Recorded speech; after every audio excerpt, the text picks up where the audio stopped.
অন্যান্য ৮-১০টা ছেলের মতোই সন্দীপ মহেশ্বরী ছিল একজন মিডল ক্লাস পরিবারের ছেলে, যার স্বপ্ন ছিল অনেক, কিন্তু তেমন সাপোর্ট ছিল না। একটা সময় সে তার জীবনের আসল মানে খুঁজে পেল। কিভাবে সে লাইফে ঘুরে দাঁড়িয়ে সফলতার মুখ দেখে, সেই গল্পই আজকে শেয়ার করব। তিনি ২৮শে সেপ্টেম্বর ১৯৮০ সালে দিল্লিতে জন্মগ্রহণ করেন। সে ছোটবেলায় তার বাবার দেয়া একটা সাইকেল নিয়ে গোটা দিল্লি ঘুরে দেখেন এবং তখনই তিনি মানুষের জীবন যুদ্ধ সম্পর্কে ধারণা পান। তারপর তিনি তার বাবাকে অবাক করে দেন তারই স্কুটার তার বন্ধুকে ভাড়া দিয়ে অর্থ উপার্জন করার মাধ্যমে। এটাই ছিল তার প্রথম উদ্যোগ আর ছোটখাটো ব্যবসা। সন্দীপ মহেশ্বরীর বয়স যখন মাত্র ১৯ বছর, তখন তার বাবার ব্যবসাতে দুরবস্থা চলছিল। তার পরিবার খারাপ সময়ের মধ্য দিয়ে যাচ্ছিল। ঠিক তখনই তার উপর এসে পড়ে পরিবারের সকল দায়িত্ব।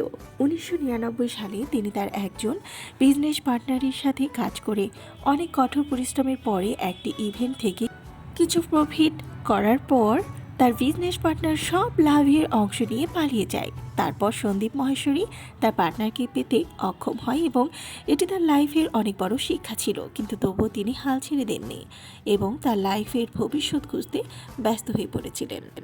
বিকম তৃতীয় বর্ষ থেকে বাদ পড়ার পর তিনি মডেলিং শুরু করেন এবং সেই উপার্জিত টাকা দিয়ে তিনি কিছু অভাবী মডেলদের সাহায্য করারও চেষ্টা চালিয়ে যান। তারপর তিনি সুষ্ঠু দামে কিছু মডেলদের পোর্টফোলিও বানানো শুরু করেন। তিনি তার পূর্বের অভিজ্ঞতা থেকে ব্যবস্থাপনা দক্ষতা কাজে লাগিয়ে একটি কোম্পানি খুলে ফেলেন, যার নাম ছিল ইমেজ বাজার। তিনি অসম্ভব ভালো ফটোগ্রাফিও পারতেন এবং সেই দক্ষতা কাজে লাগিয়ে তার ব্যবসা করে বড় করে তোলেন এবং এই কোম্পানি ছিল তার জীবনে ঘুরে দাঁড়ানোর মোড়। তারপর ২০১০ সালে ইমেজ বাজার খোলার পরে এটি ইন্ডিয়ার সব রেকর্ড ছাড়িয়ে যায় এবং ইন্ডিয়ান ইমেজের প্রথম পর্যায়ে চলে গিয়ে রেকর্ড করে।